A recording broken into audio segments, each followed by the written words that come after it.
अस्सलाम वालेकुम ख़वातीन और हज़रात, शुरू करते हैं आज का हस्बेहाल। मैं हूं जिसका मेज़बान जुनैद सलीम और प्रोग्राम के शुरू में ही पानामा लीक्स और इस मौजू पर हुकूमत की तरफ से सबसे ज्यादा बुलंद आहंग और दबंग लहजे में बात करने वाले दानियाल अजीज की प्रेस कॉन्फ्रेंस। जुनैद साहब, ये जो आपने मेरे तारुफ में कहा है ना, बुलंद आहंग और दबंग, ये मेहरबानी करके रिकॉर्ड करके तो मियां नवाज साहब को व्हाट्सएप कर दीजिए।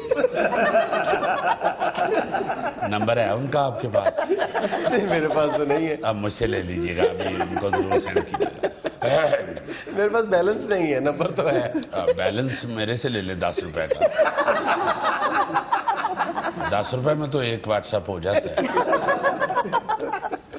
जी अस्सलाम वालेकुम जी। वालेकुम सलाम। सबसे पहले तो मैं सहाफियों के लिए जो मेरे दिल में कदर और चाहत और इज्जत है उसका इजहार करना चाहता हूँ।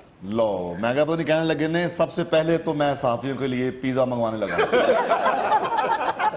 आप पिज्जा की बात कर रहे हैं? आजकल तो ये अखबार नवीसों को हिरन की सज्जी भी खिलाएंगे। बस जुनैद साहब फंसे जो हुए हैं। हिरन की सज्जी क्या, आप ऊंट की सज्जी भी कहें तो खिलाएंगे भाई, क्योंकि आप आजकल सज्जी दिखा के खब्बी मार रहे हैं। आप जनाब पिज्जा खा लीजिएगा, फिक्र न कीजिए। मुंह वैसे आपका पापड़ खाने वाला है, मगर आपको पिज्जा भी खिलाते। अच्छा जी, सबसे पहले तो मैं आपसे ये गिला करना चाहता हूं कि मैंने जो ICIJ तंजीम से माफ़ी मंगवाई है और उन्होंने माजरत की है जो वज़ीर आज़म नवाज शरीफ साहब के हवाले से, उसको आपने मीडिया पे हाईलाइट नहीं किया। एक मिनट दानियाल साहब, कौन सी माफी, कौन सी तरदीद? अगले दिन उन्होंने आपको उल्टा के रख दिया। उन्होंने कहा हमने एक लफ्ज भी तब्दील नहीं किया, ना माफी मांगी है ना तरदीद की है। आप खामखा बगले में जा रहे हैं। ये झूठ है, बिल्कुल गलत बात है। ये जो इस तंजीम का जो हेड है, मैंने खुद उससे फोन पे भी बात की है। उसने तो बात अभी मैंने शुरू ही किया तो उसने फौरन मुझे कहा है एक्सक्यूज मी। तो ये क्या माफी नहीं है? आप किसी से माफी मांगते हैं तो कहते हैं ना जी एक्सक्यूज मी। एक्सक्यूज मी क्या कह रहे हैं आप? जुनैद भाई, आप किस लिए हमसे माफी मांग रहे हैं? आप तो हमारे भाई हैं। चलो, ये तो अल्लाह का शुक्र है आपने किसी अखबार ने भी इसको अपना भाई भी कहा। नहीं, आप सारे ही हमारे भाई हैं। तो बात मैं ये करना चाहता था कि जो हमने उससे माफी मंगवाई, एक तो आपने उसको हाईलाइट नहीं किया, दूसरा ये जो अपोजिशन के साथ लफ्जी जंग शुरू हुई है उसमें मेहरबानी किया करें मीडिया के ऊपर, अपने अखबारों में, अपने चैनल्स के ऊपर लफ्जों का चुनाव जरा एहतियात से किया करें, क्योंकि बहरहाल he is prime minister and I am becoming minister. इसका मतलब है सर कि आपको वजारत की यकीन दहानी करा दी गई है? जी, अभी यकीन दहानी तो नहीं करवाई, मगर साडे दिल दवे अरमान सोनिया, एक दिन छड़ जाना है जहान सोनिया। ये गाना किन्हों तो लिखा जनाब? बस एक बार तो लिखना ना। हले तो तुसी लिखो ना, तो पीछे जिन्हें लिखी असी उन्हें छाड़ दियो। अच्छा सर, ये बताइएगा कि आपने ऑपोजिशन के दिए गए TORs तो मुस्तरद कर दिए हैं, तो अब क्या बनेगा? देखिए, TOR होता है टर्म्स ऑफ रेफरेंस, मगर ये जो ऑपोजिशन है हमारी, इन्होंने TOR का मतलब टॉर समझा हुआ है। ये सिर्फ अपनी टॉर बनाने के चक्कर में ये हमारे पीछे पड़े हुए हैं और ऐसी कोई बात नहीं है। असल में ये लोग जो हैं ये मुल्क दुश्मन लोग हैं। इन्होंने ये देखा है जबकि ये मुल्क तरक्की की राह पे गामजन कर दिया है मियां नवाज शरीफ साहब ने। ये चाइना कॉरिडोर जो है, ये अल्लाह ताला के फजलो करम से एक बहुत बड़ी अचीवमेंट है हमारी हुकूमत की। और ये जो हमारे मुखालफिन हैं, ये मुल्क की तरक्की को सबूताज करने के लिए ये वावेला मचा रहे हैं, शोर मचा रहे हैं। दानियाल साहब, ऐसे मैंने महसूस किया है कि ICIJ की वजाहती तरदीद के बाद आपका लबो लहजा खासा मांद पड़ गया। नहीं, ऐसी कोई बात नहीं। उन्होंने भी ये कहा है कि ये वजीर आजम का नाम ना पहले था ना अब है, उनके बच्चों का नाम है। तो वो बच्चों के जो नाम आए हैं इंशाल्लाह उसके लिए भी हम वजाहत करेंगे। एहतसाब हमारा बिल्कुल आप करें। हमने तो वजीर आजम साहब ने तो बाकायदा ऑफर दी है। अच्छा दानियाल साहब, ये बताएं कि हुकूमत के किसी बंदे की तरफ से आपकी डांट डपट नहीं हुई कि आपका सहारा जो आपने हवा खड़ा किया था वो अगले दिन मुंह के बल नीचे आ गया? इतानुबाद जो दसना, फिक्र ना करो। नहीं, वो एक और बात कर रहे हैं। तो आप सब ने लिख लिया? आपने लिख लिया जी? जी लिख रहे, मैं तो देखा था मसाला लिख रहे। ਇਹ ਤੂੰ ਦੇਖਦਾ ਮਸਾਲਾ ਕਿਉਂ ਲੈ ਰਹੇ ਹੈ ਗੱਲਾਂ ਤੋਂ ਤੇ ਤੂੰ ਘੋੜਿਆਂ ਨੂੰ ਮਸਾਲਾ ਦੇਣ ਵਾਲਾ ਲੱਗਦਾ तो कहना मैं ये चाहता हूं दोस्तों कि हम अपोजिशन के मजमूम इरादे पूरे नहीं होने देंगे हम इनकी साजिश कामयाब नहीं होने देंगे और सर ये तो आप वही रटी रटाई बातें कर रहे हैं, कोई नई बात करें। लो जी फिर नवी गल सुन लवो मेरी दाल नू कीड़ा लगा सी कीड़ा अपनी रिहाइश दा फेज 2 अनाउंस करके नाल वाली दाल नू भी लग गया ये नवी है जी ये तो नवी है। एक और नवी सुन तू नहीं जी कोई कल परसों मैं देखिया कि तू रक्षे की छत पे बैठा जा रहे हैं जो रक्षा कोल आया तो पता लगा तू नहीं कहां बैठा है हाँ जी ये नवी है जी नहीं जी कहां तो मैंने बड़े लोगों ने कहा चीता कहते थे चलो नवी गल शाबाश पहले ICIG वाले ने मेरी गल की तरदीद की है हुण तेनू चीता कह दिया ते चीता आप आ जावे तरदीद करने वास्ते सर को नई बात करें। तेरे अगे एक निके कद के बंदे ने उच्चे कद वाला खोता ले लिया ना ते जदों छाल मार के खोते ते पवे बोरी समेत थले डिग पवे 6वें दिन घरों निकली तो खोता कहंदा ओ आ गई जो मेरी बोरी सुट्टण वाला ये नवी है जी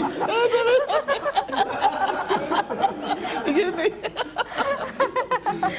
सर जी सारी सूरत हाल के तनाजुल में मेरे ज़हन में एक सवाल आया है। जी जी पूछें।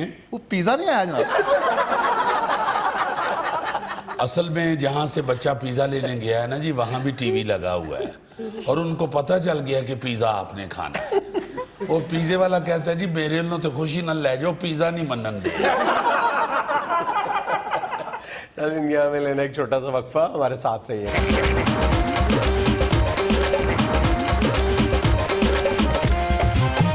अच्छा जी गर्मी चूंकि शिद्दत इख्तियार कर गई हर बार लू भी चलना शुरू हो गई है जिसकी वजह से हल्क खुश्क होना शुरू हो गए तो इंसान तो जो है वो अपने अपने घर पहुंच के या दफ्तर कारोबार पे पहुंच के पानी पी लेते हैं।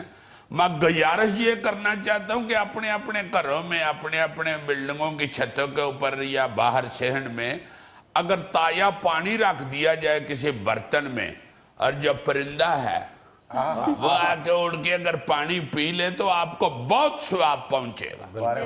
इसलिए गुजारिश ये सब लोग करते भी हैं काफी सारे लोग ऐसी नेकी कमाते हैं मगर याद दहानी के लिए मैं कह रहा हूं कि ऐसा अगर करेंगे तो आपको बहुत अजर मिलेगा अल्लाह पाक बहुत की तुमने रहमत। पर वक्त याद दहानी करवाई है क्योंकि कल वर्ल्ड बर्ड माइग्रेटरी डे भी है परिंदों की हिजरत का आलमी दिन भी है समझता हूं और मैं हम उसका बार बार जिक्र कर चुके हैं कि पूरी दुनिया में मौसम की शिद्दत की वजह से मुख्तलिफ वजूहात की बुनियाद पे परिंदे हिजरत करते हैं तो जो हर साल लाखों की तादाद में साइबेरिया से परिंदे पाकिस्तान हिजरत किया करते थे उनकी तादाद में तेजी से कमी वाक़ई हो रही है। गैर कानूनी शिकार पोल्यूशन गंदी झीलें गंदा पानी इन वजूहात की बुनियाद पे जो खूबसूरत परिंदे पाकिस्तान में उतरा करते थे उनकी तादाद अब तेजी से कम हो रही है क्योंकि लोग शिकार कर लेते थे उनको। नहीं तो वो जो साइबेरिया वाली हुकूमत है वो अपने परिंदों को छोटी छोटी पिस्तौलें दे दे कोई शिकार करने लगे तो परिंदे आगे से कहे भाई मेरे को भी है। खबरों की तरफ आए जी क्या खबर है जी आज पहली खबर है लाहौर एयरपोर्ट पर लैंडिंग के दौरान परिंदा तैयारे से टकरा गया कोई नुकसान नहीं हुआ तैयारा बाहिफाजत उतर गया। जब छतों पे पानी नहीं रखेंगे परिंदों के लिए तो वो नीचे जहाजों से ही टकराएंगे ना। नहीं मुझे ये गुस्सा चढ़ा कि हम परिंदों की बेहतरी सोच रहे हैं ये हमारे जहाजों से टकरा रहे हैं। लेकिन मेरी दानश्वरी कहती है कि ये जो परिंदा था ये घरेलू झगड़े से तंग आके खुदकुशी करना चाहता था। नहीं भाई जी ये जो चील गोश्त नहीं लाहौर में बेच रहे ये उसकी वजह से शहर के अंदर परिंदे बहुत आ गए हुए बड़ी बड़ी चीलें आ गई हुई हैं और ये लैंडिंग के दौरान ये टेक ऑफ करते हुए अक्सर ऐसे हादसा होते हैं। अल्लाह पाक महफूज रखे सारी सवारियों को और सब इंसानों को। ये वाकई खतरनाक चीज है और वैसे ही हमारे तो तैयारे भी अब बुजुर्ग हो गए हुए बुजुर्ग बंदे को तो छोटे से कंकर से भी ठेडा लगे तो बहुत धचका पहुंचता है।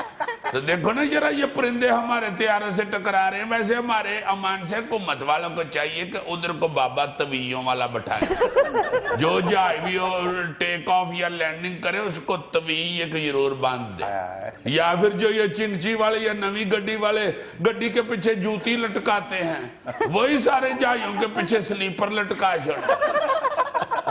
ये परिंदे से बचने के लिए पायलट को एक पटास भी दे देनी चाहिए तो जिसे रैकला नहीं कहते, उतरने से पहले वो खिड़की में से बाहर निकाल के ना हाथ ते जाई के साथ ही रैकला मार के चला जाए, डर परिंदे सारे डर के दौड़ जाएं। जाए आराम से नीचे उतार ले, और भी बहुत से तरीके तो हैं। अगली खबर क्या है वाला? ये अगली खबर है, अफगानिस्तान के शहर काबुल के साबिर हुसैनी नामी टीचर साइकिल को लाइब्रेरी बनाकर दूर दराज इलाकों में बच्चों को मुफ्त किताबें तकसीम करते हैं। वाह वाह वाह वाह, इस खबर पे तो तबसरा नहीं करना चाहिए, साबिर खान साहब को सलूट करना चाहिए। क्या बात। देखे ना यार, कंप्यूटर के दौर में साइकिल के ऊपर जाके तो लोगों में किताबें तकसीम कर रहे हैं। और मेरा अपना यही अल्लाह के फजल से नजरिया है कि जब तक हम किताब नहीं ना खोलेंगे अनकलाब नहीं आ सकता। बिल्कुल, हमारे यहाँ तब्दीली नहीं आ सकती। किताब जो है वो तब्दीली ले आती है कौमों में। ये तो कमाल कर रहे हैं ये साबिर खान साहब।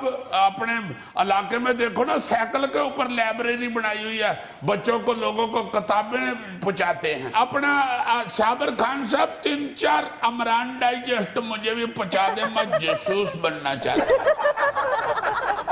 यार इसमें हंसने वाली कौन सी बात है? किताब से बंदा बहुत कुछ सीख सकता है। तुम लोगों ने तो सिर्फ किताब का वर्का पाड़ के उत्ते दाल सेवइयां रखी है। उसको अगर आप पढ़ के फिर दाल सेवइयां खाएं तो आपको बहुत तरक्की मिले। जी क्या है अगली खबर? चीन के शहर बीजिंग में इंसानी उंगली के बराबर स्मार्टफोन मुतारिफ करवा दिया गया। हा देखो ये उंगली के बराबर स्मार्टफोन आ चला है। अब कान में बंदा फोन फेर सकता है। ये अंपायर क्रिकेट के जो है इनको भी ये फोन मिल जाएगा उंगली के बराबर जो है। उनको उंगली खड़ी करने की जरूरत नहीं पड़ेगी, इस फोन से कॉल कर देंगे, आउट हो गए तुम। खवातीन इस फोन के साथ हाय भी कर लेंगी, क्योंकि हाय करने के लिए इधर उंगली रखनी पड़ती है ना। हाय खारिश करने के लिए 4 फोन चाहिए होंगे। यार नहीं, एक फोन से भी कर सकते हैं आप। अजीजी भाई, अगर बीवी ने अपने खामद को डांटना होगा तो इसी फोन से डांटेगी। मैं तेनू दस दिया हुण इहो जी हरकत नहीं करनी। बिल्कुल ठीक है, उंगली के बराबर जो है। मुझे तो लगता है इस फोन का नाखून भी बढ़ जाया करे। फिर ये मुहावरा 100% सच साबित होगा कि 5 मोबाइल एक जैसे नहीं हो सकते। कहाँ 3310, कहाँ आईफोन। हाँ जी, बहुत सारे इसके फवायद हैं फोन के, बस सिर्फ घी नहीं इस फोन से निकाला जा सकता क्योंकि वो टेढ़ी उंगली से निकलता है। मैं तो ये डर रहा हूँ अब बीवियां कहीं खामदों को फोनों पे नचाना ना शुरू कर दें। ये लाहौर का जो फीस सेंटर है ना, इसका नाम फिर उंगलियों वाली मार्केट पड़ा। बीवियां वैसे शौहरों को फोनों पे नचाती हैं अगर पासवर्ड ना लगाया हो। शौहर को कहता है, बीवी से कहता है कि मेरे दिल में तकलीफ हो रही है, लगता है मुझे हार्ट अटैक हो गया। तो बीवी कहती है वो मेरे मोबाइल में तो बैलेंस नहीं है, जरा अपना मोबाइल दें, इसका पासवर्ड बताएं। शौहर कहता है नहीं अब मैं बिल्कुल ठीक हूँ, बिल्कुल ठीक हूँ, बिल्कुल ठीक हूँ। अल्लाह माफ करे, कितनी आलम है ये खवातीन, इनकी इतनी दहशत होती है। पता कर लो, मेरे ख्याल फोन अगर उंगली जैसा है तो चार्जर अंगूठे जैसा होगा। लाई मन है, चूंकि फोन के साथ ही चार्जर। क्या खबर है अगली? जी खबर है, बर्तानिया के शहर ब्रिस्टल के रिहायशी सैंडोज ने 100 घंटे तक कपड़े इस्त्री करने का आलमी रिकॉर्ड कायम कर लिया। बात अच्छी है, कौन सी आलमी रिकॉर्ड वाली बात है? इस तरह तो फिर वर्ल्ड चैंपियन पा जुनैद ही होना चाहिए। इसने तो सिर्फ 100 घंटे इस्त्री की हैं, तो पूछो बेचारे से। अच्छा ये गोरे जो है ना, ये इस तरह रिकॉर्ड बनाते हैं जैसे हमारे सियासतदान अवाम को बेवकूफ नहीं बनाते। फटाफट है कोई ये रिकॉर्ड वाली बात? 7 नीचे इकट्ठी आ जाए तो कहते जी आलमी रिकॉर्ड बन। अगले को भावे बेचारे को जुकाम हुआ। अब देखो है ये को बात करने वाली, 100 घंटे कपड़े इस्त्री किए। यार इस पे क्यों नहीं हक शुफा कर रहे? और भाई मैं तो इसकी पार्टी नहीं हूं ना, पार्टी तो वो बने जिनको पहले कपड़े इकट्ठे भी करने हैं, धोने भी हैं, इस्त्री भी करने हैं। मैं तो एक ही मरहले में हूं ना। नहीं वो तो सिर्फ इस्त्री करने का रिकॉर्ड है। तो वो दावा करे ना, अल्लाह तो इकट्ठे भी करते हैं, धोते भी हैं। नहीं उसका रिकॉर्ड में शामिल नहीं है, सिर्फ इस्त्री का है। चलो तुम अपना वैसे रिकॉर्ड बनवा लो, हांडी मुसलसल 10 साल पकाने। छुट्टी नहीं की कभी बेचारे ने।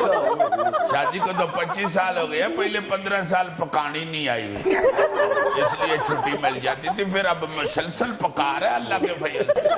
हांडियां इतनी पकी के आसा हो गई। यहाँ में लेना एक छोटा सा वक्फा, हमारे साथ रहिए।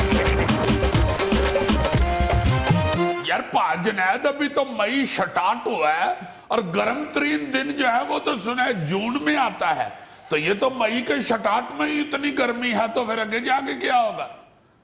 कितने टिल्ला से शेर ला रहा है, देखो ना जरा, एसी लगा हुआ है ना, मौजें लगी हुई है। एसी नहीं लगा हुआ, मैं ये कहना चाह रहा हूँ आगे आगे देखिए होता है क्या। जू साल गुजरते जा रहे हैं, गर्मी बढ़ती जा रही है।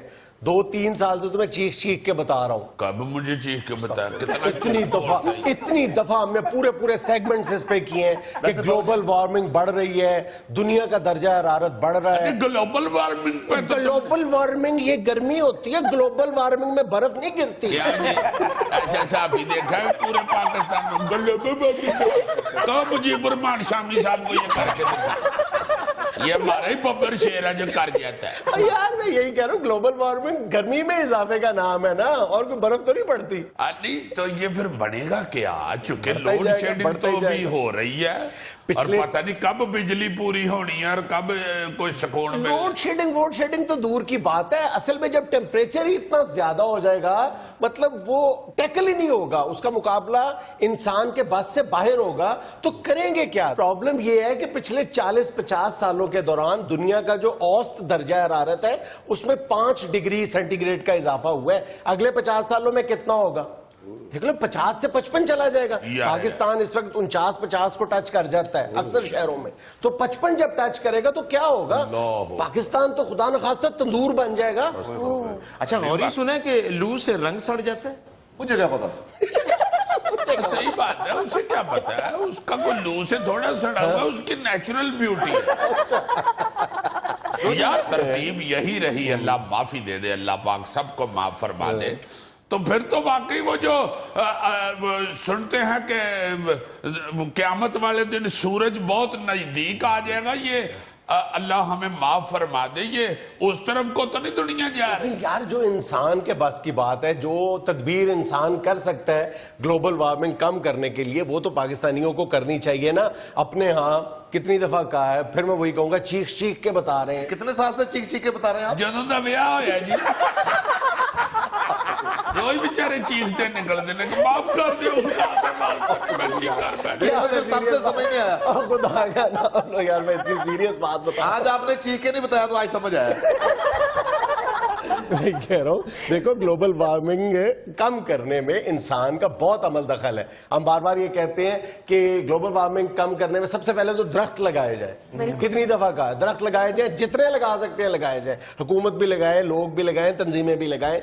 फिर ये जो प्लास्टिक का इस्तेमाल है, प्लास्टिक को जो मर्जी कर लो आप, डिस्पोज ऑफ जो मर्जी करो, आप प्रॉपर तरीके से डिस्पोज ऑफ कर ही नहीं सकते। फिर पानी का जो इस्तेमाल है वो एहतियात से करें। आगे बहुत खौफनाक सूरत हाल है। ये जो हम कहते हैं ना ग्लोबल वार्मिंग कोई दुनिया का चोंचला है, अमीर मुल्कों का कोई नखरा है, ऐसा बिल्कुल नहीं है। ग्लोबल वार्मिंग से गरीब मुल्क ज्यादा मुतासर हो रहे हैं, बड़े मुल्क तो ग्लोबल वार्मिंग फैला रहे हैं।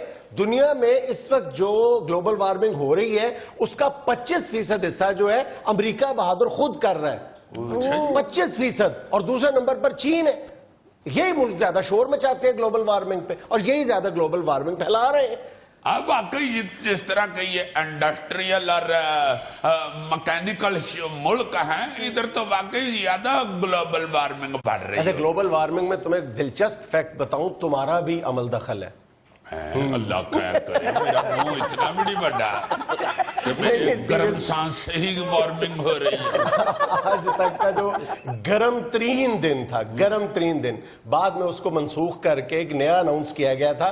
लेकिन कुछ अरसा पहले तक जो दुनिया का गर्म तरीन दिन तस्वुर किया जाता था वो लीबिया का शहर अल अजीजिया में था। अच्छा, अल अजीजिया में। अच्छा जी, वो कितना था? अजीजी तो नहीं ना, वो तो अजीजिया था। एक ही बात है, 58 डिग्री सेंटीग्रेड तक दर्जा हरारत पहुंच गया था।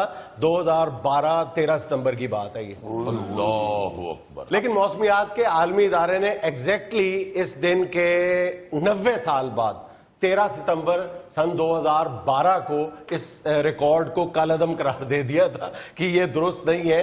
फिर उसके बाद अमेरिका की रियासत कैलिफोर्निया का एक इलाका है डेथ वैली, वहां पे 10 जुलाई 1913 को गुजरे हुए दिन को गर्म तरीन दिन करार दिया गया। आज तक इंसानी तारीख में जो ऑथेंटिक गर्म तरीन दिन है वो है 10 जुलाई 2013, जब दर्जा हरारत पहुंच गया था 56.7 कैलिफोर्निया अमेरिका में। अस्तगफिरुल्लाह। तो ये पाकिस्तान में ज्यादा से ज्यादा टेम्परेचर कहां तक पहुंचा है जी? तुम्हें यह सुन के भी हैरत होगी कि पाकिस्तान में आज तक जो गर्म तरीन दिन गुजरा है वो एशिया का रिकॉर्ड है। अच्छा, ये कब हुआ है जी? ये हुआ जनाब 26 मई 2010 को। और कहां पे हुआ? मोजोदड़ो में। और कितना हुआ? 53.5। हाय अब ये ना पूछना क्यों हुआ। टेम्परेचर गर्मी हुई है तो बढ़ा है ना। अच्छा, इसका एक मुस्लिम साइंटिस्ट ने, मुझे अब इस वक्त उसका नाम नहीं याद, मैंने पढ़ा है, उसने कहा कि ये मौसमियाती जो बीमारियां हैं ना, अल्लाह माफ करे, सनस्ट्रोक, ये वो, लू लग जाना, फलान टमकान, इसके लिए सबसे बेहतरीन इलाज 5 वक्त वुजू है। हाँ बिल्कुल। 5 वक्त वुजू करने से अल्लाह पाक ने ये जो नेमत मुसलमान को दी है, इससे आप बहुत सारे मौसम के जो इफेक्ट्स हैं, हमले हैं, उससे बच सकते हैं। और पाकिस्तान में मौसम के जो इफेक्ट हैं उससे पता है सालाना कितने लोग अपनी जान से हाथ धो बैठते हैं? कितने? कमोबेश 450 से 650 तक। हाँ? सर्दी या गर्मी से। नहीं, ये भी करो ना अब। करो ये रस। सारा कुछ तो मैं नहीं कर सकता। कुछ तो करके दिखाओ नहीं यार। यार अगर मैं ये कर सकता तो सितारा इम्तियाज मुझे ना मिल जाता। यानी तुम्हारे कहने का मतलब ये है कि ये करने से मुझे मिला हुआ। सर, मैंने कहीं ये भी पढ़ा था कि आसमानी बिजली गिरने से सालाना जो है वो 9000 लोग जो है वो मर जाते हैं और 24,000 लोग जो है वो माजूर हो जाते हैं। हाँ। और इसमें एक अजीबो गरीब बल्कि दिलचस्प फैक्ट ये है, बल्कि कहना चाहिए सितम ज़रीफी ये है कि आसमानी बिजली गिरने से औरतों की तादाद मर्दों की निस्बत 6 गुना कम है। इसका मतलब ये हुआ कि उनमें आसमानी बिजली गिरने का खतरा जो है वो 6 गुना कम होता है औरतों में। नहीं, उनकी हरकतें ठीक होती है। मुझे पहले ही पता मर्द जो है ना वो तुम्हारे जैसे हैं। अब मर्द बाहर फिरता है इसलिए उस पर आसमानी बिजली गिरने का ज्यादा खतरा होता है। सीधी सीधी बात ये है। कौन सी हाँ, बाहर फिरता है। भाई अल्लाह पाक ने अगर घेरनी है तो बेडरूम में भी पड़ जाएगी बिजली। बड़ा पुराना लतीफा है ना कि बंदा अपनी बीवी को कब्रिस्तान में दफना के वापस घर ही पहुंचता है तो जोर से बिजली कड़कती है, बादल गरजता है, वो कहता है लो जी कर्मा वाली पहुंच गई जो होता है। यहाँ में लेना एक छोटा सा वक्फा, हमारे साथ रहिएगा।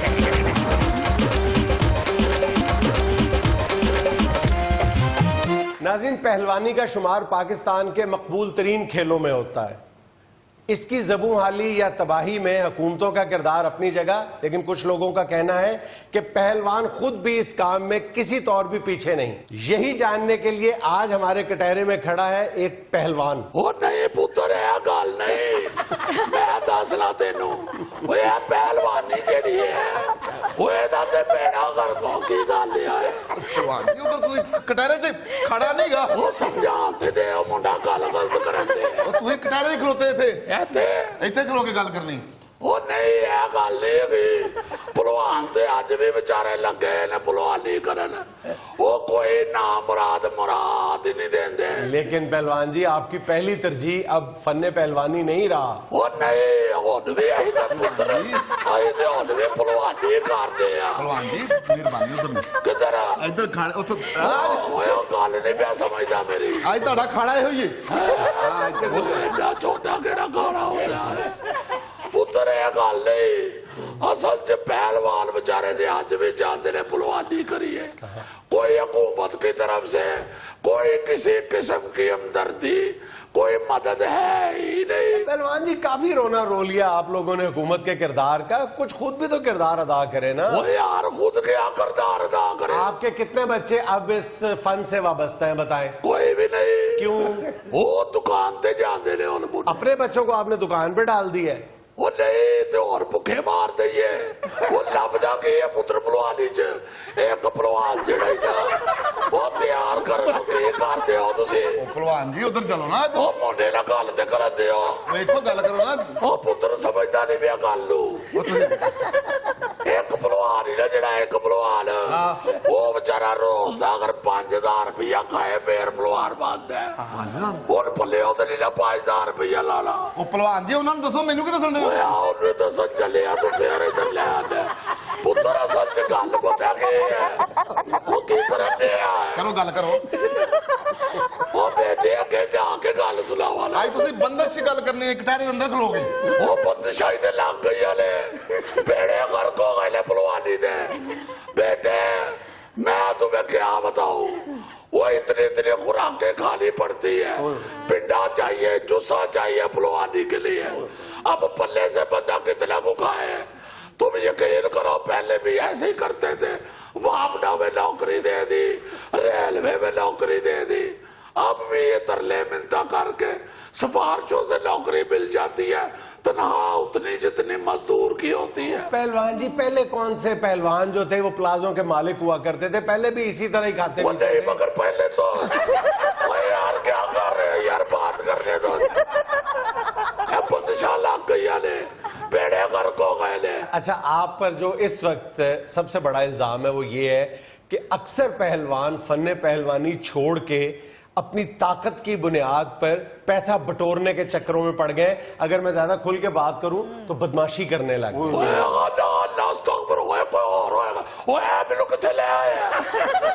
मेरे खिलाफ गला कर लग गया वो पुत्र मैं नहीं ऐसा बंदा वो है ऐसे भी तुम ठीक कहते हो है ना वो है उन्हीं ने तो बेड़ा कर किया पहलवानी का यकीन मानो पहले बच्चे को शरीफ रखने के लिए वर्जिश करा टेंड कराई होती थी पहलवान ने तवीज गले में डाला होता था सर नीचे करके गली से गुजरता था वो अब देखो बदमाश को पहलवान कहना शुरू हो गए हैं वो पहलवानी और चीज है बदमाशी और चीज है पहलवानी शराफत का नाम है करैक्टर का नाम है किरदार का नाम है बदमाशी ने तो बेड़ा गर्क कर दिया पहलवानी का पहलवान जी यही तो अलमिया है कि आप जैसे लोगों ने अपने बच्चों को सिर्फ बदनामी से बचाने के लिए इस शोबे से दूर रखा हो डर भी लगना शुरू हो गया पहलवान बदमाश बनना शुरू हो गए हैं और फिर डर लगता है बच्चे के पास पैसे नहीं होंगे जेब खाली होगी खुराक के उसे चाहिए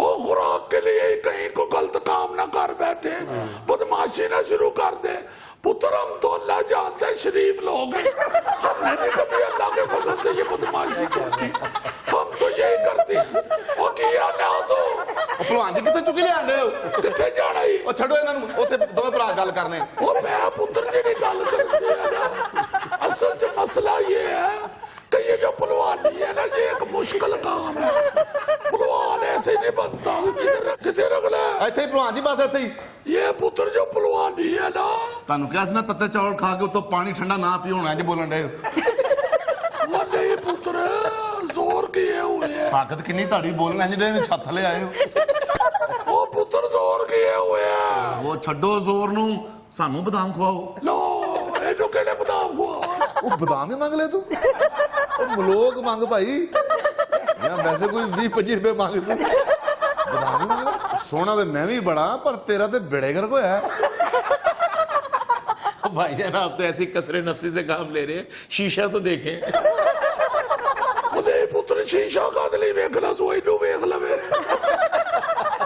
ਉਹ ਭਲਵਾਨ ਜੀ ਸਹੀ ਬੋਲੋ ਤੁਸੀਂ ਇੰਜ ਬੋਲਣ ਜਿਵੇਂ ਬਿੱਲ ਬਹੁਤ ਆਇਆ ਤੁਹਾਨੂੰ पहलवान जी पहले वक्तों में भी कौन सा हुकूमतें आपको इतनी ज्यादा माली मराहत देती थी इतने मेडल्स आपको दे दिया करती थी आज भी कमोबेश वही आलम है लेकिन आपकी तरजीहात बदल गई हैं पहले वक्तों में पहलवानी को इज्जत और इफ्तिखार की अलामत समझा जाता था यही वजह है कि पंजाब में एक वक्त में 3800 से ज्यादा अखाड़े थे जो आज कम होकर सिर्फ 200 रह गए और उसकी बड़ी वजह यही है कि आप लोगों ने उसको कमाई का जरिया बनाना चाहा अरे सही बात है तुम्हारी गवर्नमेंट ने भी नजरअंदाज किया है हमने भी खुद बेड़ा गर्क कर लिया ताली तो फिर देखो ना दोनों हाथों से पुत्र बजती है मैं इसके मसले में ये भी तुम्हें एक बात बताऊं कि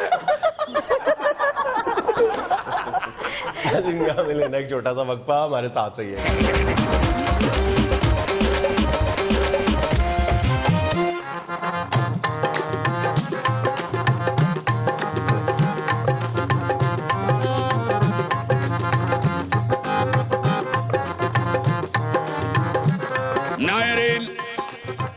अफजल ताबेदार कवाल अपने बादम दोस्तों के साथ हाजिर खिदमत है।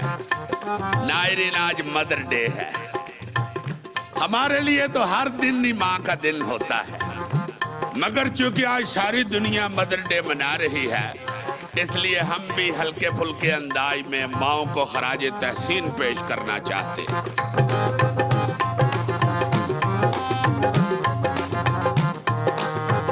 माँ वो रहमत है, माँ वो रहमत है, माँ वो रहमत है, माँ वो रहमत है, माँ वो रहमत है, माँ वो रहमत है।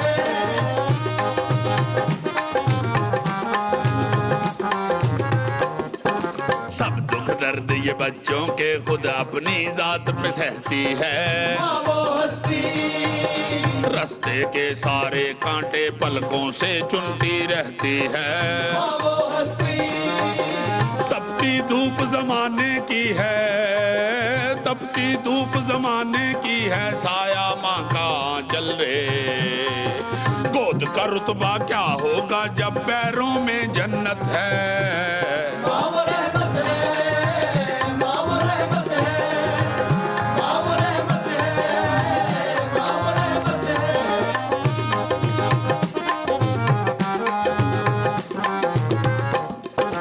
आंख न खुल जाए बच्चों की करवट नहीं बदलती रे।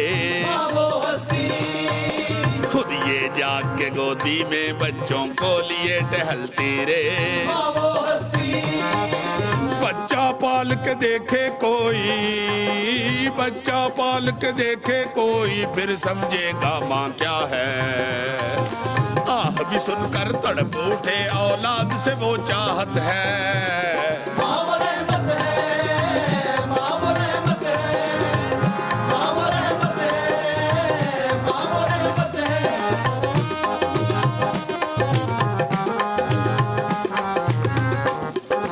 बाकी सारे ऐब ही ढूंढे पर ये पर्दे डाले रे। माँ वो हस्ती, बिन जतलाए माफ करे गुस्ताखी हंस कर टाले रे। माँ वो हस्ती, चाहे जितना बिगड़ा हो पर, चाहे जितना बिगड़ा हो पर, इसका फिर भी लाडला रे। दुनिया वाले कुछ भी कह दे बोले ये तोहमत है। माँ वो रहमत है, माँ वो रहमत है, माँ वो रहमत है, माँ वो रहमत है।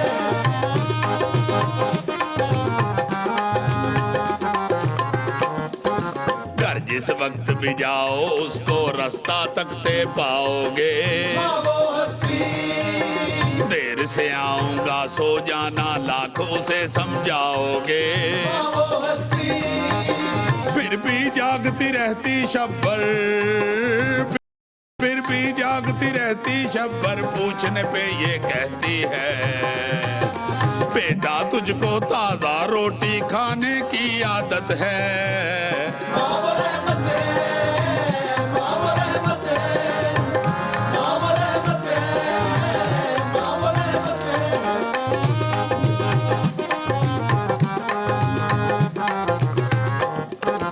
ईद हो या शब रात उसे एक लम्हे की ना छुट्टी रे।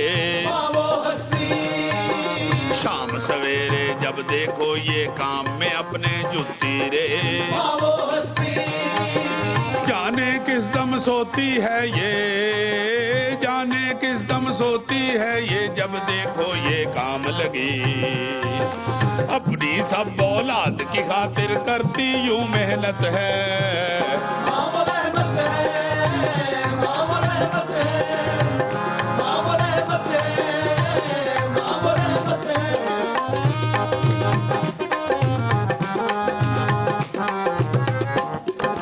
आफत और बलाएं इसके होते सब कतराती हैं। माँ वो हस्ती, उनसे पूछो माँ क्या है जिनकी माएं मर जाती हैं। माँ वो हस्ती, और कोई बेगर्ज दुआएं, और कोई बेगर्ज दुआएं दुनिया में कब देता है।